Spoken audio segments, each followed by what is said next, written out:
नमस्कार। बहुत समय से आप लोगों से मुलाकात नहीं हुई। कोई बात नहीं, हम फिर मिले और अपने इरादों को फिर लेकर आगे चले हैं। कुछ ऐसे विषयों के साथ हम बातचीत करेंगे जो हमें अक्सर प्रभावित करते रहते हैं। पहले तो हमारे सभी दोस्तों को नव वर्ष की ढेर सारी शुभकामनाएं। आप सोच रहे होंगे नया वर्ष 1 महीने पहले ही शुरू हो चुका। मैंने कहा ना कि जब मिले तब से ही शुरुआत है। आप सभी को ढेरों शुभकामनाएं। आपकी नजर में एक चीज और भी होगी, आज हमारे हाथों में एक मोबाइल क्यों है? क्योंकि हम इसका भी जिक्र करना चाहेंगे अपने इस टॉपिक के बीच में। आजकल हम सबसे ज्यादा प्रभावित होते हैं ये देखकर, फेसबुक पे किसकी स्टोरी देखी, इंस्टाग्राम पे देखा, सब कुछ देखा और उससे हम अपने आप को प्रभावित करने लगे। मैंने देखा भाई वो तो अमेरिका घूम के आया, हम तो बड़ौदा ही नहीं जा पाए। शिट भाई, उसका मेकअप इतना अच्छा था, मेरा था ही नहीं। उसकी ड्रेस इतनी अच्छी थी, हमारी थी ही नहीं। आज उनके यहाँ इतनी अच्छी पार्टी हुई, हमारे यहाँ पार्टी हुई ही नहीं। ये सारी चीजें हमें क्यों प्रभावित करती हैं? क्या हमने कभी सोचा है? नहीं, हम सिर्फ प्रभावित होते हैं और प्रभावित करने में ये इंस्ट्रूमेंट हमारी बहुत ज्यादा मदद करता है। मैं ये नहीं कह रही कि आप लोगों की स्टोरीज ना देखें, आप लोगों की फोटोज ना देखें, आप सब कुछ देखें। सिर्फ कहना इतना है कि हम इन चीजों से अपने आप को प्रभावित ना करें, क्योंकि ये चीजें हमारे अपने अंदर की क्षमताएं जो है उसे कम कर देती हैं और हम दूसरों के ऊपर जो है ज्यादा फोकस करने लगते हैं। ठीक, आज हम इसी सब्जेक्ट के बारे में बात कर रहे हैं कि स्टॉप फोकसिंग ऑन अदर्स। हमें दूसरों की तरफ फोकस करने के बजाय अपने आप की तरफ फोकस देना है। हमें ये सीखना है कि हमारे अंदर क्या क्षमताएं हैं, हमारे अंदर क्या योग्यताएं हैं, हम उनको कैसे निखार सकें। आपने देखा होगा कि छतों पे ढेर सारी पानी की टंकियां लगी रहती हैं, अलग अलग क्षमताओं की होती हैं। कोई 500 लीटर की होती है, कोई 1000 लीटर की होती है, कोई 5000 लीटर की होती है। अगर 500 लीटर वाली ये सोचे अभी तो मैं 1000 नहीं भरी, इतना भर गया। अरे आपका अभी जितना पोर्शन खाली है, हम पहले उसे तो भरें। जब हम अपनी क्षमता को पूर्ण कर लेंगे तो निश्चित ही ये निखर के हम दूसरों के सामने आएंगे। लेकिन अगर हम उन्हीं को देखते रहे तो स्वाभाविक है कि हमारी क्षमता जो है वो अपने आप कम हो जाएगी।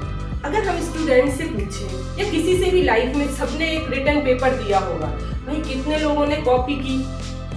अधिकांश से बाद में हाथ उठाएंगे, भाई थोड़ा सा मैंने भी देखा, थोड़ा सा सब किया। कितना आसान है ये बता देना कि हमने कॉपी की थी, कभी एक शब्द देखा था। लेकिन ये तो रिटन एग्जाम था जिसे हमने देखा, कॉपी कर लिया, क्योंकि सबको एक से पेपर्स मिले हुए थे और हमने जब उन्हीं पेपर्स को सॉल्व किया तो हम पास भी हो गए। लेकिन जिंदगी का जो ये पेपर होता है वो सबका डिफरेंट होता है। हर किसी को अलग अलग पेपर मिले हुए हैं, तो हम किसी को कॉपी करके कैसे सफल हो सकते हैं? ये प्रश्न हमारे मन में जरूर आना चाहिए कि जब हमारा प्रश्न ही अलग है, हमारी जो सोच है वही अलग है, हमारी अपब्रिंगिंग अलग है, हमारा फैमिली स्टेटस अलग है, हमारा रिसोर्स अलग है, तो हम फिर दूसरों की उन चीजों को देखकर प्रभावित क्यों हो रहे हैं? हमें ऐसा क्यों लगता है लाइफ में, काश थोड़े और गोरे हो गए होते, काश थोड़े लंबे हो गए होते, काश थोड़े पतले हो गए होते तो सब कुछ ठीक रहता। काश बहुत अच्छी जॉब मिल जाती तो हमारा फैमिली स्टेटस और हो जाता। आप ये सोचिए कि आप इन चीजों को सोच के अपने उस अमूल्य समय को बर्बाद कर रहे हैं जो ईश्वर ने आपको दिया है। आपके अंदर कितनी सारी क्षमताएं हैं, आप उनको देखिए, ना कि किसी दूसरे को।